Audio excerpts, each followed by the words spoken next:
உத்தரப்பிரதேச மாநிலத்தில் நடந்த இந்த கொடூர சம்பவம் சமூக வலைதளங்களில் வீடியோவாக வெளியாகி பெரும் கண்டனத்தை ஏற்படுத்தி வருது.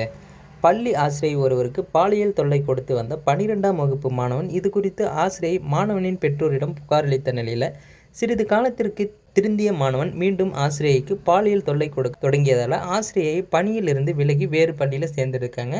இந்த நிலையில் பார்த்தீங்கன்னா உத்தரப்பிரதேச மாநிலம் மெய்யன்புரி மாவட்டத்தில் ஒரு 12ஆம் வகுப்பு மாணவன் கடந்த காலத்தில் தனது ஆசிரியை தொல்லை செய்த பழைய பழிவாங்கலின் காரணமாக மீண்டும் சம்பவத்தில் ஈடுபட்டிருக்காரு.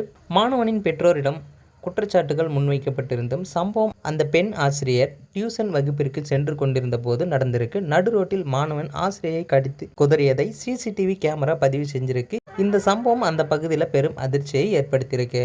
போலீசார் சம்பவத்தை விசாரித்து வராங்க. மாணவனின் பழைய பழிவாங்கல் மற்றும் மீண்டும் நடந்த குற்றச்செயலால் பள்ளி சூழல் மற்றும் சமூக பாதுகாப்பு குறித்து கேள்விகள் எழுந்திருக்கு. நடு ரோட்டில் நடந்த வியக்க வைக்கும் சம்பவத்தில் 12ஆம் வகுப்பு மாணவன் தனது ஆசிரியரின் உதட்டை கடித்து குதறிய சம்பவம் சிசிடிவி கேமராவில் பதிவு செய்யப்பட்டிருக்கு. இதனால பொதுமக்கள் மற்றும் பள்ளி சமூகத்தில் பரபரப்பு ஏற்பட்டிருக்கு. பள்ளி அதிகாரிகள் மற்றும் பெற்றோர் குழு சம்பவத்தை அதிர்ச்சியுடன் நோக்கி வருது. மாணவர் நடத்தை குறித்து சிறந்த பராமரிப்பு தேவையுள்ளதாகவும் பள்ளியில் ஒழுங்கு சீர்திருத்தம் செய்ய நடவடிக்கை எடுக்க வேண்டும் என தெரிவிச்சும் வராங்க. சம்பவம் தொடர்பாக பள்ளி மற்றும் போலீசார் விசாரணை நடத்தி வராங்க. இது போன்ற நிகழ்வுகள் பள்ளி சூழலை பாதிக்கும் அளவுக்கு கவலைக்குரியதாகும் என சமூக ஆர்வலர்கள் கருத்தும் தெரிவித்து வராங்க.